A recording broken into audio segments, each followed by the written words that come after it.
jenis cinta yang posesif, yang orientasinya memiliki, itu sebenarnya bukan cinta, tapi eksploitasi. Cinta itu sifatnya memberi orientasi pada yang dicintai. Sementara posesif itu kan kepemilikan, masih aku. Hakikatnya diri kita itu selalu siap untuk dicintai. Harusnya sebenarnya sebaliknya juga begitu. Kita itu selalu siap untuk mencintai. Hanya saja itu tadi kita tidak menghidupkannya.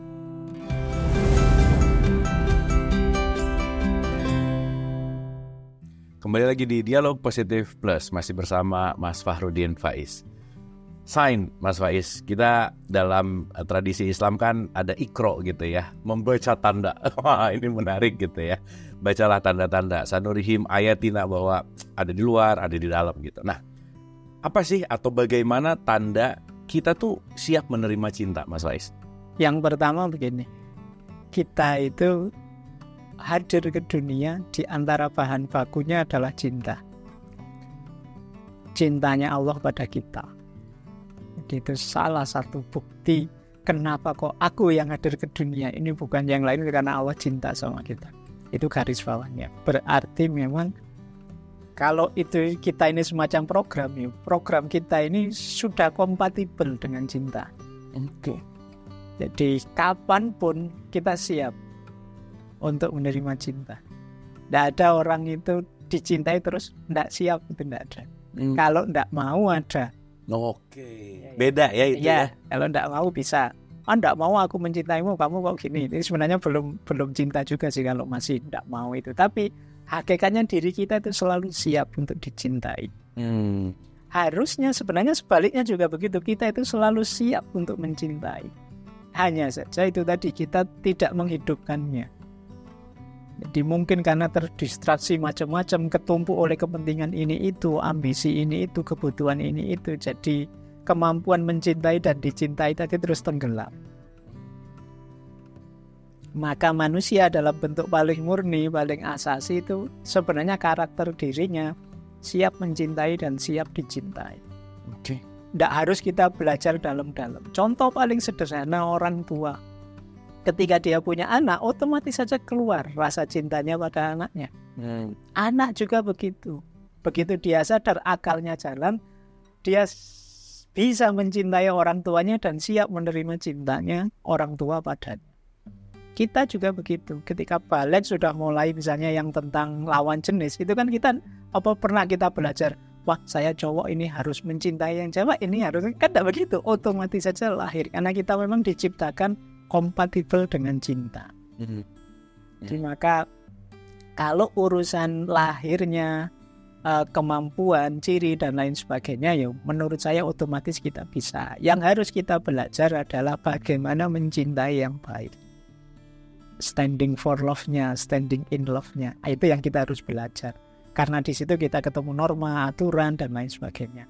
Tapi kemampuan untuk menerima cinta, kemampuan untuk mencintai itu kita sudah bisa. Tidak perlu belajar pun. Mas Abu dulu SMA misalnya pacaran, apa pernah belajar caranya pacarannya? Insting saja kan? Iya benar. Ya bisa. Benar. Ya. Yang lawan nggak direncanakan. Tidak ada rencana harus begini harus begitu. Jalan saja. Yang penting ingin memberikan segalanya yang terbaik untuk dia, kan begitu saja. Yang dicintai juga begitu, ingin menerima dan menggembirakan dia yang memberikan segalanya untuk kita. Itu bisa sudah. Tinggal nanti urusan normanya, aturan produktifnya dan lain sebagainya kita belajar. Cuman ini agak sering kalau dalam romantic love gitu ya Mas Faiz. Misalnya dia dalam tanda petik putus lah ya, atau patah hati lah gitu. So ada statement gini, kayaknya aku belum siap deh untuk menjalin hubungan baru gitu. Padahal secara alamiah tadi cinta tadi. Berarti itu masuk ke yang gak mau apa gimana tuh Mas Faiz? Iya, jadi sebenarnya itu tidak mau bersama itu beda dengan tidak mau mencintai. Ya, orang tidak mau bersama itu bisa macam-macam alasannya. Mungkin orang tua, mungkin aku masih ingin sekolah dulu, kuliah dulu, mungkin ada macam-macam. Tidak mau bersama. Beda dengan aku tidak cinta, itu dua hal yang berbeda. Jadi kalau aku tidak cinta, ya memang dirimu masih belum ada dalam ruang hidupku. Jadi tidak hadir sama sekali. Tapi kalau sudah bareng lama sudah ini mesti sudah ada. Entah di kadar mana rasa itu. Hanya saja memang aku belum siap atau aku tidak mau bersama. Oke. Mungkin ini relate sama quotes yang agak-agak gimana gitu ya. Ada quotes yang too good to be true gini Mas Faiz.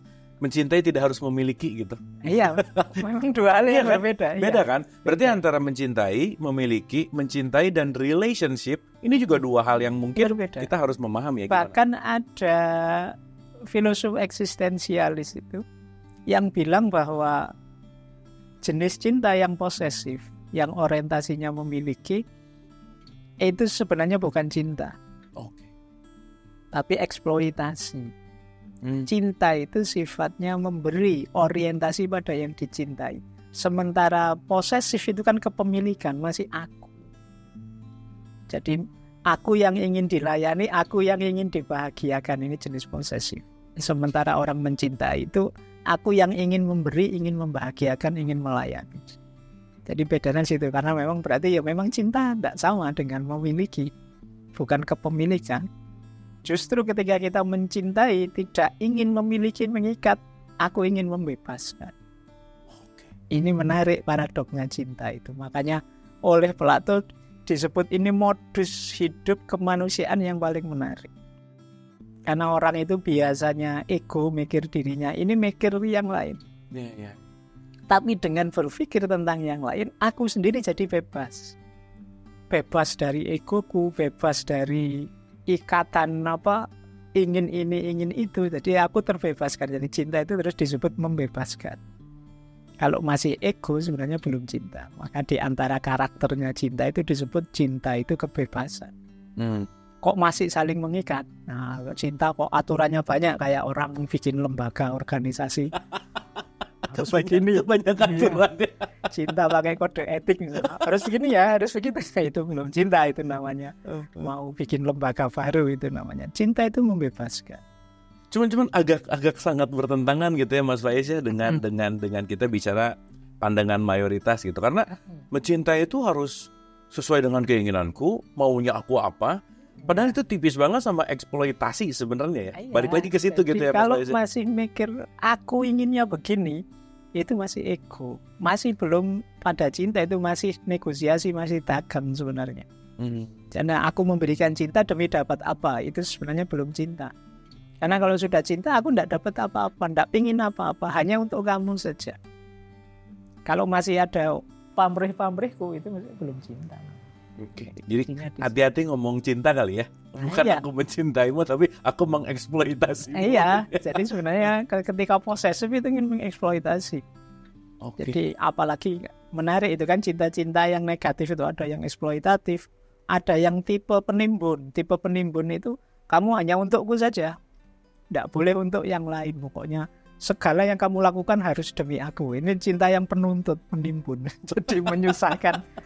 Kalau jalan sama temannya marah-marah kita, kan kamu harusnya untuk aku saja, kenapa untuk teman? Ini juga bukan cinta, masih belum membebaskan. Wah ini menarik Mas, karena pada akhirnya puncaknya mungkin juga adalah penerimaan gitu ya. Dan nanti kita akan lebih dalam tentang menerima dan mencintai. Kita akan bahas setelah yang satu ini.